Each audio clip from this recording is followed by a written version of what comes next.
Assalamu alaikum friends and welcome to the 24th video of 30 days digital boot camp। आज हम जिस topic के ऊपर बात करेंगे वो है एक सॉफ्ट स्किल। ठीक है, वो स्किल जो आपकी अर्निंग और करियर ग्रोथ को बूस्ट कर सकती है, लेकिन आपको इस चीज़ का बिल्कुल भी आइडिया नहीं है। ठीक है, टॉपिक क्या है आज की वीडियो का? Soft skill that pay big and that skill name is communication, negotiation and much more to know in today's video. देखो, बहुत लोग जो है ना, काफी लोग मैंने जो अपनी रियल लाइफ में देखे हैं वो टेक्निकल स्किल्स पर फोकस करते हैं, मगर सच ये है कि सॉफ्ट स्किल वो स्किल है जो आपको प्रमोशन, क्लाइंट्स और बेटर डील्स दिलाते हैं। ठीक है, इस वीडियो में हम कवर करेंगे most powerful soft skills, real life examples of how they pay and step by step ways to improve them.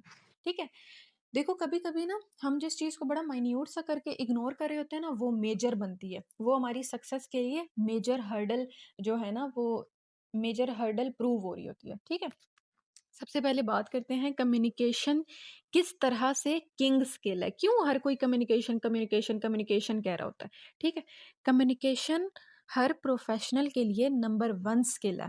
बात करते हैं why it pays. Clear communication जो होती है ना, वो फ्यूअर मिसअंडरस्टैंडिंग्स रह जाती हैं। जब आप कम्युनिकेट क्लियरली कर लेते हो ना, मिसअंडरस्टैंडिंग की फिर गुंजाइश नहीं बचती। क्लाइंट्स आपको ट्रस्ट करते हैं, हायर रिटेंशन होती है आपकी, निगोशिएशन ईजियर हो जाती है। लीडरशिप और टीम ग्रोथ के लिए कम्युनिकेशन एक असेंशियल स्किल है। ठीक है, इम्प्रूव कैसे कर सकते हो आप अपनी कम्युनिकेशन को? Practice active listening. Active listening पे ज्यादा फोकस करो। Speak clearly and confidently.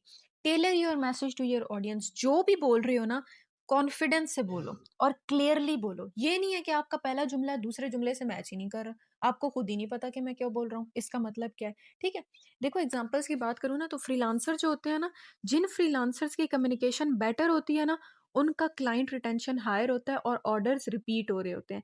क्यों? जो है वो क्लाइंट जो है वो एक ही बंदे से बार बार काम मंगवा रहा है, करवा रहा है। एक तो उसका काम अच्छा है, दूसरा उसकी कम्युनिकेशन क्लियर है।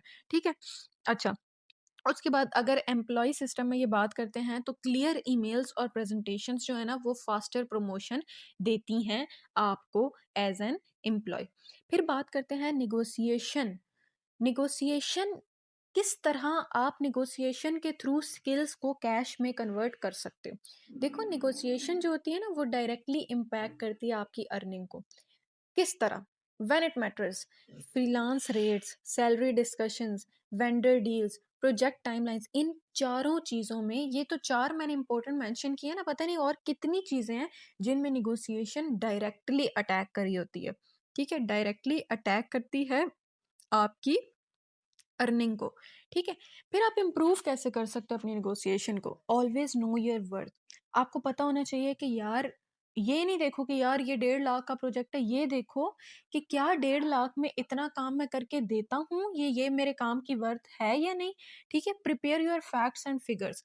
आपका क्लाइंट अगर आपको कह रहा है ना, मैं एक एज अ फ्रीलांसर एग्जांपल दे रही हूँ। ठीक है, अगर आपका क्लाइंट आपको कह रहा है ना कि यार ये तो जी इतना काम नहीं है जितना आप कह रहे हैं, आप उसको फैक्ट्स एंड फिगर्स बताओ कि भाई इसमें क्या क्या क्या क्या क्या मैंने करना है। ठीक है, उसको फैक्ट्स और फिगर्स के थ्रू समझाओ कि क्यों आप इतनी डिमांड कर रहे हो। वैसे डिमांड भी आपकी जो है वो जस्टिफाइड होनी चाहिए, वो खैर वो एक अलग टॉपिक है। ठीक है, focus on win win outcomes.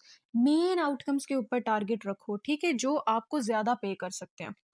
देखो, जो स्मॉल निगोशिएशन है ना, वो $200 मोर पर प्रोजेक्ट पे आती है, लेकिन जो बिग निगोशिएशन है वो yearly salary increase like 20 to 30%। ठीक है, तो ये मैंने आपको बताया एज अ फ्रीलांसर और एज एन एम्प्लॉय। फिर बात करते हैं इमोशनल इंटेलिजेंस।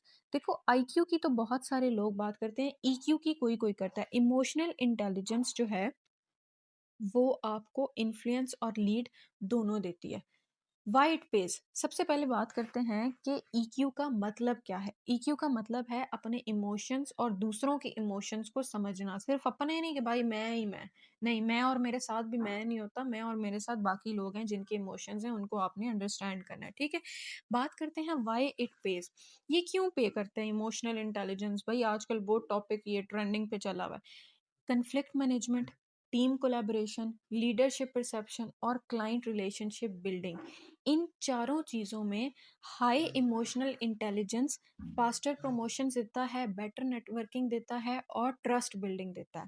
ठीक है, ये मोस्ट जो है ना वो इम्पोर्टेंट फेजेस हैं आपके करियर के, जहाँ पे इमोशनल इंटेलिजेंस जो है वो आपको फ़ायदा देता है। अब बात करते हैं इसको इम्प्रूव कैसे किया जा सकता है। सेल्फ अवेयरनेस एक्सरसाइजेस, आपको अपने बारे में मैक्सिमम से ज़्यादा, मतलब मैक्स टू मैक्स आपको अपने बारे में पता होना चाहिए। सबसे ज़्यादा लाइक आपको कोई बंदा कुछ भी पूछ लेना, आप उसको आंसर करो अपने बारे में, ठीक है? Empathy practice. सिंपैथी तो आपने सुना होगा, एम्पैथी, एम्पैथी क्या होती है? आप किसी दूसरे की सिचुएशन में खुद को अज्यूम करो, ठीक है? और फिर देखो कि अगर आप उस सिचुएशन में होते हैं तो आप उस टाइम क्या डिसीजन लेते, क्या सोचते, क्या करते, ठीक है? और फिर देखो कि क्या वो जो कर रहा है वो ठीक है या नहीं है, ठीक है? फिर स्टे काम अंडर प्रेशर। बहुत सारे लोग होते हैं हड़बड़ा जाते हैं, हड़बड़ा जो जाता है ना बंदा, मेरी एक टीचर थी वो कहती थी कि बेटे जब आप घबरा जाते हो ना, हड़बड़ा जाते हो, तो जो काम आपका सही होना होता है ना वो भी नहीं सही होता, ठीक है? और वो बिल्कुल ठीक कहती थी। काम रहना होता है हर सिचुएशन में। फिर बात करते हैं अपने नेक्स्ट स्किल की, जो कि है problem solving and critical thinking. देखो, companies and clients always pay for solutions not excuses, that's what I think and that's what is the real algorithm, ठीक है? जो कंपनीज होती है ना और क्लाइंट्स, वो कभी भी एक्सक्यूजेस नहीं सुनते, वो सॉल्यूशंस पे बात करते हैं। ये प्रॉब्लम सॉल्विंग और क्रिटिकल थिंकिंग की जो स्किल है, ये क्यों आपको लाइक व्हाई इट पेज, ठीक है? क्विक प्रैक्टिकल सॉल्यूशंस जो होते हैं ना, वो आपकी वैल्यू बढ़ा देते हैं, ठीक है? Thinking strategically not reactively. भाई एक प्रॉब्लम आई, आपने फौरन उसका सोल्यूशन नहीं, आप उसके ऊपर सोचो, हर पहलू से सोचो, ठीक है? Stand out as decision maker. अपनी टीम में वो इंसान बनो जो डिसीजन लेता है, ठीक है? जिसका डिसीजन माना जाता है, ठीक है? इस चीज को आप इम्प्रूव कैसे कर सकते हो? Break problems into smaller parts. सबसे पहले एक बड़ी प्रॉब्लम है, उसको छोटे छोटे छोटे पार्ट्स में डिवाइड करो। ब्रेनस्टॉर्म मल्टीपल सॉल्यूशन, सोचो कि इस प्रॉब्लम के ऊपर कितने सॉल्यूशन निकल सकते हैं। इवैल्यूएट रिस्क वर्सेस बेनिफिट, देखो कि आप जो सॉल्यूशन इंप्लीमेंट करें उसमें रिस्क कितना है और बेनिफिट कितना है, ठीक है?